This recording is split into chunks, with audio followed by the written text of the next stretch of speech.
non c'è una sola ricetta, ma ce ne sono veramente tantissime, tutte interessanti, tutte buone, tutte che fanno capo a tradizioni di famiglia.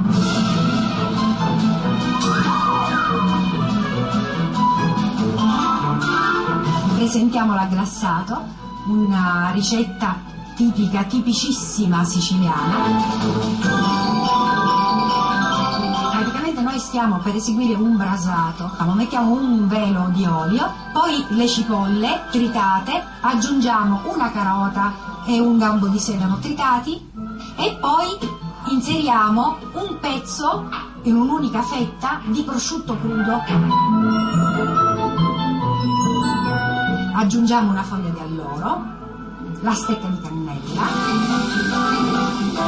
poggiamo il tenero, lo chiamano in maniera dialettale qua in Sicilia, comunque identifica la parte della coscia.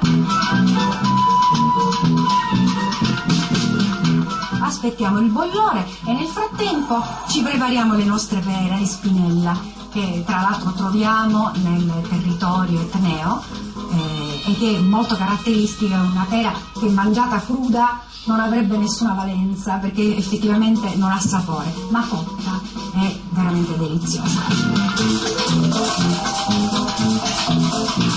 Sì, vengono pelate, poi le separiamo, le tagliamo in due, eliminiamo il torsolo e al bollore in pentola le aggiungeremo al nostro pezzo di carne.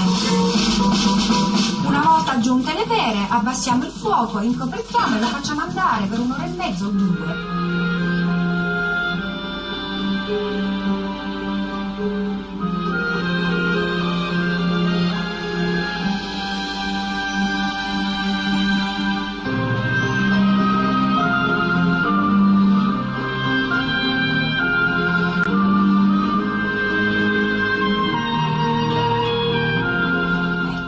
Il nostro agglassato, il piatto della tradizione, è un piatto comunque nobile, è un piatto importante e io ho scelto tra l'altro di presentarlo nella veste più tradizionale, in maniera nostalgica ho tirato fuori la tovaglia della nonna,